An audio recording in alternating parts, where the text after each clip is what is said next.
오늘도 예배의 자리에 나오신 성도님들을 환영하고 축복합니다. 시간 찬송가 505장 찬송하시겠습니다.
참 감사하신 하나님, 오늘 이 새벽에 우리를 불러 모아주시고 하나님께 기도와 간구로 예배하며 나아갈 수 있게 하시니 감사합니다.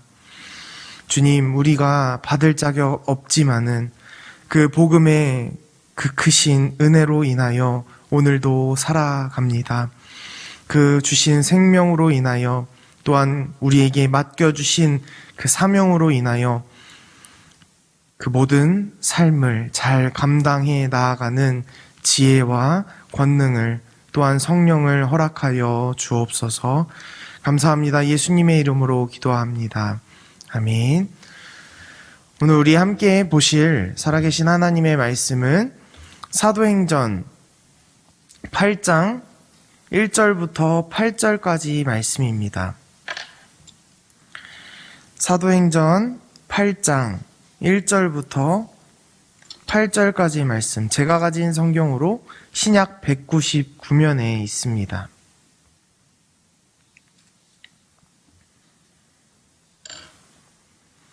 사도행전 8장 1절부터 8절 제가 먼저 읽고 교독하도록 하겠습니다.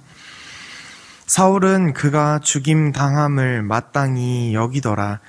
그날에 예루살렘에 있는 교회에 큰 박해가 있어 사도 외에는 다 유대와 사마리아 모든 땅으로 흩어지니라. 오늘 장사하고 위하여 크게 울더라. 사울이 교회를 잔멸할새 각 집에 들어가 남녀를 끌어다가 옥에 넘기니라. 그흩어진 사람들이 두루 다니며 복음의 말씀을 전할세.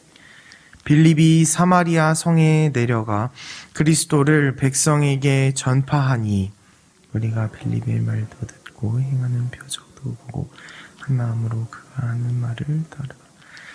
많은 사람에게 붙었던 더러운 귀신들이 크게 소리를 지르며 나가고 또 많은 중풍병자와 못 걷는 사람이 나으니 그 성에 큰 기쁨이 있더라. 아멘. 누구에게나 고난은 찾아옵니다. 하지만 누구나 그 고난을 피하고 싶어 하는 것도 한 마음입니다. 누구에게나 찾아오는 이 고난을 과연 믿는 사람, 성도들은 이 고난이 필연적일 수밖에 없을진데 신자인 우리가 고난을 어떻게 대처해야 할까요? 오늘 말씀은 크게 1절에서부터 시작된 사울이라고 하는 사람이 등장합니다. 사울은 그가 죽는 것이 옳다라고 생각했다라고 하는데 그는 누구입니까? 7장 말씀, 오늘 본문의 앞장에 나타난 스데반 집사입니다. 스데반 집사가 돌로 쳐 죽임을 당합니다. 그리고 난 이후에 1절에서 이렇게 나타나 있죠. 큰 박해가 임했다 말합니다. 유대교인들은 특별히 그리스도라고 지칭된 예수님을 믿는 사람들을 적대시 여겼습니다. 이는 하나님을 믿는 것이 아니라 이단의 한 종파라고 생각했기 때문입니다. 그래서 이 박해자들은 교회의 지도자들을 죽이고 또한 신자들을 옥에 가두면 교회가 없어질 것이라고 생각했습니다. 하지만 신자였던 우리들의 믿음의 조상이었던 그리고 믿음의 선배였던 이 사람들은 어떻게 합니까? 이들은 하나님을 믿고 또한 예수 그리스도의 그 복음을 오히려 더 전파해 나가기 시작합니다. 스데반의 순교 이후에 초대교회에 대대적인 박해가 일어남을 서두에 말씀드렸습니다. 사도들을 제외하고는 예루살렘에 사람들이 남아있지 않았습니다. 사도행전을 전반으로 살펴보면 베드로의 설교를 통해서 또 복음의 설교를 통해서 3,000명 또는 5,000명이 예수를 믿고 세례를 받습니다. 그렇다면 이 시대에만 하더라도 남자만 계수가 되었을 텐데 8,000명이나 되는 그 사람들에게 아내가 있었을 것이고 자녀들이 있었을 것입니다. 아내들을 있다고 했을 때 10,000명 이상이나 되는 그 많은 사람들이 지금 어떻다라고 말하고 있습니까? 이 스데반 집사의 죽음을 기점으로 하여서 모두 퍼져 나갔다 말씀합니다. 수많은 사람들이 퍼져 나갔습니다. 여기서 제외된 사람들은 사도들 외에는 없었습니다. 사도들은 박해를 받지 않아서 지금 멀리 떠나지 않았던 것일까요? 그렇게 보기는 조금 어렵습니다. 왜냐하면 그들에게도 동일하게 복음이 유일한 하나님이며 또한 예수 그리스도를 믿는 것만이 구원의 주체됨을 고백하는 신자였기 때문입니다. 사도들은 그 고난 속에서 박해 속에서 예루살렘을 지켜냈습니다. 예루살렘 교회 거기서 시작된 그리스도교인들은 지금 모든 이방 지역으로 퍼져 나갔음을 성경을 통해 우리는 알 수 있습니다. 한 사람의 죽음을 통해 복음이 각 지역으로 퍼져 나갑니다. 이 복음을 들은 사람들은 모두 예수 그리스도를 믿고 그 믿음으로 말미암아 구원을 얻습니다. 마치 예수님께서 그 이전에 행하셨던 십자가 사역을 떠올리게 하지 않습니까? 한 사람의 죽음을 통하여 모든 유대인들이 구원받는 것이 더 낫다라고 말했던 그때 당시에 예수님 당시에 대제사장이 가야바가 생각나기도 합니다. 이처럼 한 사람이 죽고 그리고 그 복음의 씨앗들이 퍼져 나갔습니다. 3절 말씀을 함께 보겠습니다. 오늘 본문 3절 말씀을 함께 읽겠습니다. 사울이 교회를 잔멸할새 각 집에 들어가 남녀를 끌어다가 옥에 넘기니라. 1절 중반부에 큰 박해가 왔다 말씀드렸습니다. 그리고 그 박해의 선봉을 잡은 사람이 있는데 이 사람은 바로 사울이라는 사람이었습니다. 사울은 하나님을 믿는 그리고 율법을 능통한 바리새인이었습니다. 근데 그 사람이 지금 예수 그리스도를 믿는 예수쟁이들을 잡고 다닙니다. 특별히 3절에서는 세 가지 동사가 나타납니다. 잔멸할새라고 하는 이 동사와 그리고 남녀를 끌어다가 라고 하는 동사, 그리고 옥에 넘기다라는 동사. 이 세 가지 동사는 육체적인 고통을 수반한 그 모든 것을 괴롭히는 그 과정들을 함의하고 있는 동사들입니다. 기세가 등등합니다. 사탄의 입장에선 그리스도교가 퍼져나가면 안 됩니다. 예수님이 이 세상에 빛으로 오실 뿐만 아니라 유일한 구원의 통로 되심을 많은 사람들이 알아선 안 됩니다. 그러나 아이러니하게도 이 사탄의 그리고 어둠의 세력의 방해에도 불구하고 복음은 오히려 더 빠르고 더 넓게 퍼져나감을 성경을 통해 알 수 있습니다. 그리고 예수님께서 게바와 12제자와 500여 형제들에게 자신을 보이시고 하나님 말씀 또한 하나님의 나라를 가르치신 이후에 승천하실 때 어떻게 말씀하셨습니까? 오직 성령이 너희에게 임하시면 너희가 권능을 받고 예루살렘과 온 유대와 사마리아와 땅끝까지 이르러 내 증인이 되리라 하셨습니다. 예수님께서 말씀하신 이 명령은 예수님의 지상 명령입니다. 예수님의 지상 명령을 받아들이는 사람들이 바로 예수님을 믿는 사람들이겠죠. 스데반 집사의 죽음 이후에 한 사람이 등장합니다. 그 한 사람 또한 7 집사 중 하나였던 빌립이었습니다. 그런데 지금 빌립은 어디에서 사역을 또한 어디에서 복음을 전하고 있다 성경은 말씀합니까? 5절 말씀해 보니 빌립이 사마리아 성에 내려가 그리스도를 백성에게 전파한다 말씀합니다. 예수님께서 명령하신 그 지상 명령이 오히려 어둠의 세력으로 인해 막힐 뻔하였던 그 길을 복음이 전해지지 않았을 뻔했던 그 일이 오히려 반대로 복음이 확산되어져 가는 것을 우리는 말씀을 통해 볼 수 있습니다. 특별히 빌립이라고 하는 이 사람에게 집중되었지만은 4절 말씀해 보니까 그 흩어진 사람들 10,000명이 넘는 그 사람들이 어떻게 하고 있다고 성경은 증언합니까? 두루 다니며 복음의 말씀을 전한다. 누가는 지금 이렇게 증언하고 있습니다. 오늘을 살아가는 성령 시대를 살아가는 우리들은 어떻습니까? 우리에게 찾아오는 그 고난과 박해 속에서 하나님의 복음이 편만하게 전파되어지고 또한 최소 단위의 교회인 가정과 우리 예사랑 교회와 그리고 우리의 사업장 우리가 만나는 그 관계 속에서 예수의 복음이 전파되어야 할 것입니다. 때로는 관계의 어려움 때문에 전파가 잘 안 될 수도 있을지도 모릅니다. 하지만 이 복음의 전파는, 복음의 확산은 우리가 하고자 해서 되는 것도 아님을 우리는 믿음으로 고백합니다. 왜냐하면 성령께서 그 사람의 상대의 마음을 열어주셔야 하지만 상대로 하여금 복음을 받아들일 수 있는 마음밭을 준비해 주셔야지만 가능함을 우리는 먼저 경험한 성도이기 때문입니다.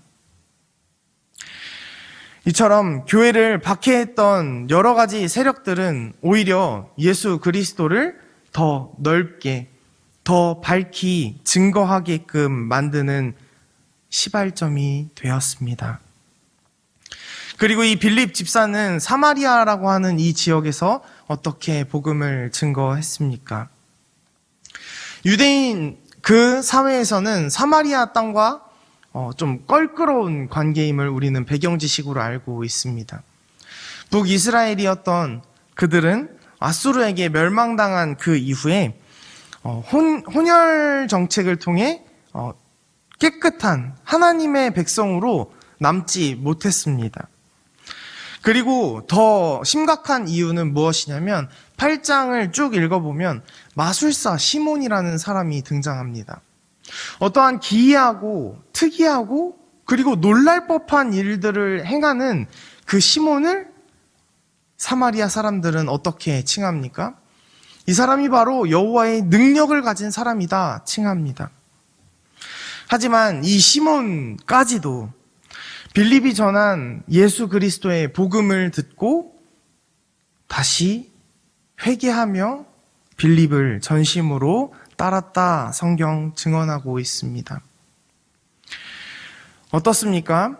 지금 빌립 집사가 전파한 복음, 그리고 7절 말씀해 보니까 그 전파하면서 하나님의 사역들, 그 기이한 일들이 일어나게 되는데 귀신을 쫓아내는 사역도 있었고, 그리고 많은 중풍병자들과 그리고 못 걷는 사람들이 낫게 되는 치유의 사역도 있었습니다. 이 사역들은 대표적으로 예수님께서 공생의 사역을 감당하실 때 있었던 치유의 사건, 그리고 축기의 사건입니다. 이를 통하여 복음을 전했던 빌립의 복음은 바로 예수 그리스도의 복음의 연장선임을 우리는 말씀을 통해 알 수 있는 것입니다. 마지막 절, 우리 8절 말씀을 함께 읽어보도록 하겠습니다. 8절입니다. 그 성에 큰 기쁨이 있더라. 사마리아 성에 복음이 선포되어집니다. 그리고 그 복음의 능력이 축기 사역과 또한 병고침의 사역으로 드러납니다. 이처럼 복음은 전해지고 또한 복음의 기쁨은 복음에 대한 가장 적절한 반응임을 우리는 성경을 통해 알고 있고 또한 우리의 삶 가운데에서 믿음으로 고백하고 있습니다. 고난 중에 계십니까? 혹은 어떠한 박해 가운데 계십니까? 삶의 각 부분 속에서 작용하는 부분들은 다 다를 것입니다. 하지만 유일하고 변함없으며 동일하게 적용되는 것 한 가지는 바로 이것입니다. 복음은 믿는 자들로 하여금 전파되어야 하며 또한 그 복음이 전파되어졌을 때 복음으로 인하여 기쁨이 넘치는 삶을 살아갈 수 있다는 사실입니다. 사랑하는 예사랑교회 성도 여러분, 복음의 기쁨이 우리 각 가정에 충만하길 축복합니다. 그리고 우리가 만나는 사람들과 그 관계 속에서 정말 나의 삶이 정말 뼈에 사무치도록 감사하며 감격하는 그 복음이 전해지고 전파되어지길 주님의 이름으로 축복합니다. 우리 주기도문으로 예배를 마치겠습니다. 하늘에 계신 우리 아버지여, 이름이 거룩히 여김을 받으시오며 나라의 임하옵시오며 뜻이 하늘에서 이루어진 것 같이 땅에서도 이루어지이다. 오늘날 우리에게 일용할 양식을 주옵시고 우리가 우리에게 죄 지은 자를 사하여 준 것 같이 우리의 죄를 사하여 주옵시고 우리를 시험에 들게 하지 마옵시고 다만 악에서 구하옵소서. 대개 나라와 권세와 영광이 아버지께 영원히 있사옵나이다. 아멘. 이 시간 함께 고난 중에도 소망을 품고 하나님께서 주신 사명을 잘 감당하게 하옵소서. 그리고 하나님의 계획과 뜻이 무엇인지를 구하며 나아가게 하시고 하나님의 역사를 기대하는 삶 살아가게 하여 주옵소서. 우리 환우들이 있습니다. 환우들과 함께 하시어서 그들의 고통과 아픔의 멍에를 벗겨주시고 그들을 회복시켜 주옵소서. 마지막으로 복음으로 인하여 기쁨이 넘치는 예사랑교회, 복음으로 인하여 기쁨이 넘치는 각 가정과 공동체 되게 하여 주옵소서. 시간 함께 기도하겠습니다.